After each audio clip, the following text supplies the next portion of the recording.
పంటలు ఎండిపోతున్నాయి చూస్తూ ఊరుకోం. 48 గంటల్లో నీళ్లు ఇవ్వకపోతే మంత్రి ఛాంబర్ ముందట ధర్నా చేస్తాం. కేసీఆర్ అంటే కాళేశ్వరం, కాంగ్రెస్ అంటే శనీశ్వరం. ఇది కాలం తెచ్చిన కరువు కాదు, కాంగ్రెస్ తెచ్చిన కరువు. మీకేం కాదు, ఎవరికి అన్యాయం జరిగినా కాపాడుకుంటాం, ఆధారపడద్దు, అండగా ఉంటా. టీ స్టాల్ నిర్వాహకుడికి కేటీఆర్ భరోసా. అయితే చాలా వైరల్ అవుతా ఉంది. ఒక టీ స్టాల్ ఉంటే ఆ టీ స్టాల్ మీద కేటీఆర్ ఫోటో ఉండేనట. ఉంటే అది తీసేయమని చెప్పినారట. తీసేసిన తర్వాత కూడా తేలని తీసుకెళ్ళాలని చెప్తా ఉన్నారు.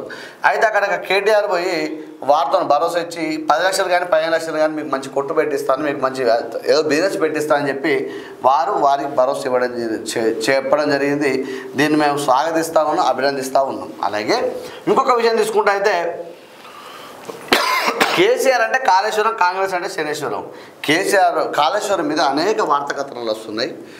ఇప్పుడు ఎవరైతే ఆ జ్యుడిషియల్ ఏదైతే ఉందో దానికి విచారణ పోయిన వాళ్ళందరూ కూడా రకరకాల సమాధానాలు చెప్తా ఉన్నారు. అది పనికి రాదు, దాన్ని ఏదో మళ్ళీ అది కూలగొట్టి మళ్ళీ కట్టాలి, మినిమం సగం కూలగొట్టి మళ్ళీ కట్టాల్సిందే ఎక్కడో ఉంది కదా చెప్తా. రోజుకు ఒక వార్త కాళేశ్వరం మీద వార్తలు వస్తూ ఉన్నాయి. ఏదేమైనా కూడా అంటే 48 గంటలు నీళ్ళు ఇవ్వకపోతే మంత్రి ఛాంబర్ ముందు ధర్నా చేస్తామని కేటీఆర్ చెప్తా ఉన్నారు. కానీ వాస్తవానికి కూడా ఒక విషయం చెప్పదలుచుకుంటే ఈ కాంగ్రెస్ పార్టీలో ఈ పాయింట్ టు పాయింట్ మాట హరీష్ రావు కానీ కేటీఆర్ కానీ కవిత కానీ వీళ్ళు మాట్లాడినట్టుగా కాంగ్రెస్ పార్టీలో అంటే వీళ్ళ కౌంటర్ ఇచ్చే విధంగా ఏ ఒక్క మంత్రి లేడా, ఏ ఒక్క ఎమ్మెల్యే లేడు. ఉన్నారు కానీ నాకెందుకు